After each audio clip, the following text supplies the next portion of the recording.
శ్రీ గణేశాయ నమః. శ్రీ గురు దత్తాత్రేయుడు. ఈ వీడియోలో మనం ఈ రోజున ఫిబ్రవరి మాసంలో మకర రాశి వారికి ఎలా ఉందో తెలుసుకున్నామండి. మకర రాశి ఉత్తరాషాఢ 2-4 పాదాలు, శ్రవణం 1-2-4 పాదాలు, ధనిష్ట 1-2 పాదాలు మకర రాశికి వస్తాయండి. ఈ రాశిలో ఉన్న స్త్రీలకి పురుషులకి ఈ ఫిబ్రవరి మాసం బాగుందండి, పర్వాలేదు. గతంలో కంటే బాగుంది. గత 3 నెలల క్రితం అయితే చాలా బాధలు పడ్డారండి, మీరు చాలా ఇబ్బంది పడ్డారు. కానీ ఈ మాసం బాగుంది, స్త్రీలకి పురుషులకి బాగుంది, గ్రహ సంచారం బాగుంది. ముఖ్యంగా దంపతుల మధ్య ప్రేమ అనురాగాలు ఉంటాయి, కుటుంబ సఖ్యత ఉంటుంది. గతంలో ఏదో చిన్న చిన్న మనసులో తెచ్చి విడిపోయిన బాధలతో కలుసుకుంటారు. మీ సంతానం బాగుంటుంది, చక్కగా చదువుతారండి. సంతానం మంచి స్థాయిలో వెళ్తారు. చదువుకునే వాళ్ళు ఉంటే మాత్రం చక్కగా చదువుతారు. ఎగ్జామ్స్ రాస్తే మంచి మార్కులతో పాస్ అవుతారండి. అలాగే ఉద్యోగ ప్రయత్నం చేసే వాళ్ళు ఉంటే, అంటే మీ సంతానం ఉద్యోగ ప్రయత్నం చేసుకుంటే ఉద్యోగం వస్తుంది. అలాగే వివాహం చేసే వాళ్ళు వివాహం అవుతుంది. అలాగే విదేశీ ప్రయత్నాలు ఫలిస్తాయి. ఇకపోతే ఆరోగ్యం బాగుందండి. ప్రయాణ విషయంలో మాత్రం జాగ్రత్తగా ఉండండి. ధనాదాయం బాగుంది. సమయానికి ధనం ఏదో విధంగా చేతికి వస్తుంది. కాకపోతే అధిక ఖర్చులు ఉంటాయి, అనవసర ఖర్చులు ఉంటాయండి. దేని మీద పెట్టుబడి పెట్టేటోడు మాత్రం కొంచెం జాగ్రత్త చూసుకుని పెట్టుకోండి. ఇకపోతే శుభములకు ధనం ఏమవుతుంది. శుభకార్యాలు పాల్గొంటారు, వినోదాలలో పాల్గొంటారు, విలాస వస్తువులు కొనుక్కుంటారు, విలువైన వస్తువులు కొనుక్కుంటారు. వాహన యోగం కనిపిస్తుంది. పాత వాహనం అమ్మి కొత్త వాహనం కొనడం, లేదా డైరెక్ట్గా కొత్త వాహనం కొనడం జరుగుతుంది. అయితే ఈ మాసం మీరు కొన్ని బాధ్యతలు చేపడతారండి. కొన్ని బాధ్యతలు మీ మీద పడతాయి. సంఘంలో గౌరవ మర్యాదలు పొందుతారు. బంధుమిత్రుల యొక్క ఆదరణ లభిస్తుంది. మీకు చక్కగానే సహాయం చేస్తారు. పాత మిత్రులు కలుసుకుంటారు, వారితో సంభాషణ ఆహ్లాదకరంగా ఉంటుంది. తర్వాత భూగ్రహ సంబంధ లావాదేవీలు అయితే పూర్తవుతాయండి. స్థిరాస్తి విషయాలు మాత్రం కొలుకు వస్తారు. ఇకపోతే తీర్థయాత్రలు చేస్తారు, దూరప్రయాణం చేస్తారు. జీవన విధానం అయితే బాగుంటుంది. ఎవరు ఏ వృత్తిలో ఉన్నా సరే వృత్తిలో రాణింపు ఉంటుంది. చక్కగాని మిమ్మల్ని గౌరవిస్తారు. అలాగే పెద్ద పెద్ద వాళ్ళని కలుసుకుంటారు. మీరు ఈ మాసం పెద్ద పెద్ద రాజకీయ నాయకులు కలుసుకుంటారు, మీ పనులు పూర్తి చేయించుకుంటారు. అలాగే ఎప్పటి నుంచో పెండింగ్లో ఉన్న వ్యవహారాలు కూడా పూర్తవుతాయి మీకు. ఎప్పటి నుంచో, ఎందుకంటే 3-4 నెలలుగా కొన్ని వ్యవహారాలు పెండింగ్లో ఉండిపోయినాయి. కొన్ని వ్యవహారాలు అవి కూడా మీకు పూర్తవుతాయి. అలాగే మీరు ఎవరు ఏ వృత్తిలో ఉన్నా సరే వృత్తిలో కూడా బాగుంటుంది. వృత్తిలో రాణింపు ఉంటుంది. జీవన విధానం బాగుందండి, అందులో ఏమాత్రం సందేహం లేదు. ఇకపోతే మీరు కొత్త వాళ్ళతో మాత్రం జాగ్రత్తగా ఉండాలి.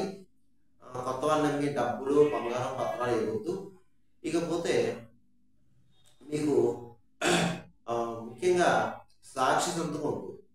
ఈ మాసం మీరు సాక్షి సంతకం చేయడం, అబద్ధ సాక్ష్యం చెప్పడం ఏం చేయొద్దు. మధ్యవర్తులతో పనిచేయదు. మీకు ఇతర విషయం జోక్యం కలిగించదు, వేలు పెట్టద్దు. మీ పని మీరు చేసి వెళ్ళిపోండి అంతే. ఇకపోతే రియల్ ఎస్టేట్ రంగంలో బాగుందండి.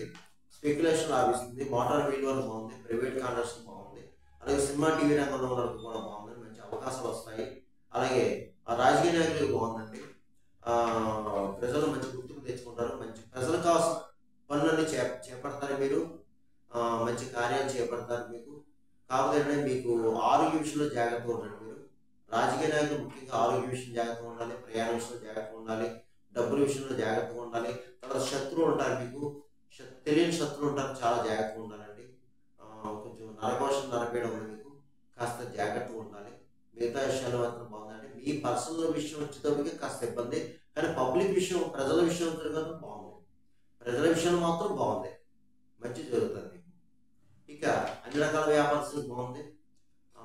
కొత్తగా కూడా వ్యాపారం పెట్టుకోవచ్చు. జాయింట్ వ్యాపారస్తులు బాగుంది, మంచి లాభాలు వస్తాయండి. ఉద్యోగస్తులకు బాగుంది. ప్రైవేట్ పరంగా, ప్రభుత్వ పరంగా ఉద్యోగస్తులు బాగుందండి, ఏం పర్వాలేదు. అయితే స్థల మార్పు కనిపిస్తుంది. పై అధికారులతో మాత్రం ప్రజలు పొందుతారు. గృహ మార్పు కనిపిస్తుంది. అలాగే శాలరీస్ పెరుగుతాయి. ఇక విద్యార్థులు మాత్రం చక్కగా చదువుతారండి. చదవాలి కూడా, ఎందుకంటే పరీక్షలు ముందుకు వస్తున్నాయండి. జాగ్రత్తగా చదవండి. ఇతర వ్యాపారాలు పెట్టుకోవద్దమ్మా, జాగ్రత్త. ఇక వివాహ అమ్మాయిల అబ్బాయిలు కూడా కాస్త వివాహ ప్రయత్నం చేసుకోండి, మీ ప్రయత్నాలు సాగుతాయి. ఇకపోతే నేను చెప్పిన ఈ యొక్క ఈ మకర రాశి వారికి ఈ గోచార ఫలితాలు కేవలం మాస ఫలితాలు 40% పనిచేస్తుంది. మిగతా 60% కూడా మీ జన్మ జాతకం మీద ఆధారపడుతుంది. జన్మ జాతకం, జన్మ లగ్నం, లగ్నాతో ఉన్న గ్రహాల యొక్క పరిస్థితి, స్థితి, జరిగే దశ, అంతర్దశ ఇవన్నీ కూడా చూసుకోవాలి. ఎందుకంటే నేను చెప్పి అందరికీ జరగాలని రూల్ లేదు, జరగకూడదని రూల్ లేదు. కొంతమంది కాల్ చేస్తారు చాలా మంది, గురుగారు మీరు చెప్పిన పరిహారాలు బాగున్నాయండి, ఫలితాలు బాగున్నాయి, మాకు అలాగే జరిగింది, జరుగుతున్నాయి, బాగున్నాయి. కొంతమంది గురుగారు మీరు చెప్పిన జరగలేదు, కొంతమంది కాల్ చేస్తారు. ప్రతి వీడియోలో చెప్తున్నానమ్మా, ప్రతి వీడియోలో చెప్తున్నాను నేను. దాన్ని బట్టి ఫాలో అవ్వండి, చూసుకోండి. మీకు ఏమైనా సలహాలు సూచనలు కావాలి, కింద నెంబర్ ఉంది, నెంబర్ కాల్ చేయండి, అపాయింట్మెంట్ తీసుకోండి, తగిన సలహాలు సూచనలు ఇవ్వడం జరిగింది. ఇక ఈ యొక్క ఫిబ్రవరి మాసం మకర రాశి వారు నేను చెప్పిన పరిహారం చేసుకుని మీ అందరం బాగుంటుంది. అది ఏమిటి అంటే, ముఖ్యంగా ఈ ఫిబ్రవరి మాసం మాఘమాసం. మాఘమాసం అంటే శివకృష్ణుడికి ప్రీతికరమైన మాసము, ఇష్టమైన మాసము.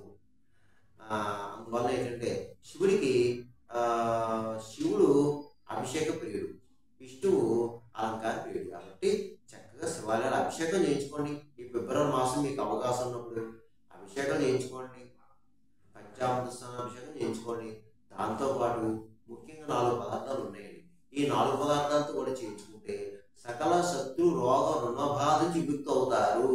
అది ఏమిటి అంటే, ఒకటి ఆవు పాలు, స్వచ్ఛమైన ఆవు పాలు, తర్వాత ద్రాక్ష రసం, దానిమ్మ రసం, తర్వాత చెరుకు రసం. ఈ 4 పదార్థాలతో చేయించుకోండి. అలాగే బిల్వపత్ర అంటే స్వామికి ఇష్టం, శివుడికి బిల్వపత్రాలతో అర్చించండి. అలాగే ఇంకా మీకు దగ్గరలో ఎర్రగన్నేరు పువ్వులు, తెల్ల జిల్లేడు పువ్వులు, అలాగే మందార పువ్వులు, తామర పువ్వులు, ఇలా ఏది అవకాశం ఉంటే వాటితో అర్చించండి శివుడికి. అలాగే విష్ణుమూర్తికి తులసిమాల అంటే ఇష్టం. పూలు, పళ్ళు, టెంకాయతో పాటు విష్ణుమాల కూడా, తులసిమాల తీసుకెళ్ళండి. విష్ణువుకి బాగా ప్రీతికరమైన మంచి పరిహారం కూడా. ఇకపోతే స్వయంపాకం దానం చేయండి. మాఘమాసంలో బ్రాహ్మణులకి స్వయంపాకం దానం చేయండి, యథాశక్తి దక్షిణతాములు ఇచ్చి. తర్వాత పుట్టినరోజు అంటే ఎవరైనా పుట్టినరోజు జరుపుకుంటుంటే తప్పకుండా ఆ పుట్టినరోజు నాడు దేవాలయం వెళ్ళండి, ఏదో ఒక దేవాలయం వెళ్ళండి. పూజ, అష్టోత్తర పూజ లేదా ఏదో చేయించుకోండి పూజ. స్వీట్ తీసుకెళ్ళండి, ఏమన్నా 1 కిలో కానీ 1/2 కిలో కానీ 1/4 కిలో కానీ స్వీట్ తీసుకెళ్ళి అక్కడ అమ్మవారికో అయ్యగారికి నివేదన చేసేసి మీ స్వహస్తాల్లో స్వీట్ అందరికీ పంచండి. దీనివల్ల ఏమవుతుంది, శుభాలు జరుగుతాయి మీకు. దీనివల్ల శుభాలు జరుగుతాయి చక్కగా. అలాగే మీకు ఈ పుట్టినరోజు నాడు మీకు దగ్గరలో ఏదైనా అనాథాశ్రయాలు ఉంటాయి, అనాథాశ్రయానికి ఏమైనా వస్త్రాలు కానీ, లేదంటే ఏదైనా తోసిన ధనం కానీ, ఏదైనా బియ్యం కానీ ఇవ్వండి అమ్మా. చాలా మంచి మేలు జరుగుతుంది. ఎందుకంటే కొన్ని సందర్భంలో మనకి కొన్ని వ్యవహారాలు ముందుకెళ్ళవు. మనం ఎన్నో పూజలు, పునస్కారాలు, తీర్థయాత్రలు, అభిషేకాలు, అర్చనలు, హోమాలు చేయించుకున్న పనులు అవ్వవు. కొన్ని చాలా బాధపడతారు. ఏంటంటే కొన్ని కర్మదోషాలు, పూర్వజన్మలో మనం చేసుకున్న కర్మదోషాలు ఎండిపడుతున్నాయి మనం, అందుగురించి అవ్వవు. ఇలాంటివి చేసుకున్న కర్మదోషాలు పోతాయి, కొన్ని పనులు ముందుకెళ్తాయి, అందులో ఏమాత్రం సందేహం లేదు. ఇకపోతే మోగజీవులకు ఆహారం పెట్టండి, గోవుకు గడ్డి వేయండి, పౌరాలు జొన్నలు వేయండి, పిచ్చుకు చిరుధాన్యం వేయండి, కుక్కలకు బిస్కెట్ బ్రెడ్ పెట్టండి. అలాగే భిక్షగాలకి తారసపడితే ఫిజికల్ హ్యాండిక్రాఫ్ట్స్, బ్లైండ్ పర్సన్స్ అలా దొరికితే తప్పకుండా వాళ్ళకి కడుపు నింపండి.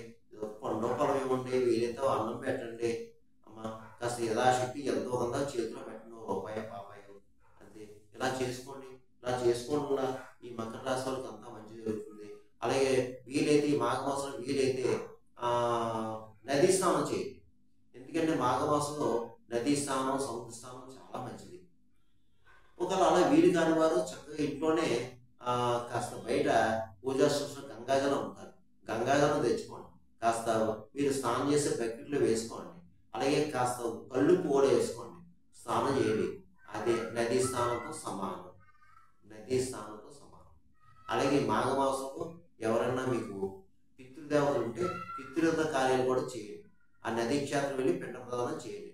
అలా వీలు కాని వారు మీ ఊళ్ళోనే మీకు దగ్గర దేవాలయంలో అర్చకులు ఉంటారు, వాళ్ళ దగ్గరికి వెళ్ళి పితృదేవతల పేరు చెప్పి చక్కగా ఆ స్వయంపాకం దానం చేయండి. వస్త్రదానం చేయండి, యథాశక్తి దక్షిణ తాంబూలం ఇవ్వండి.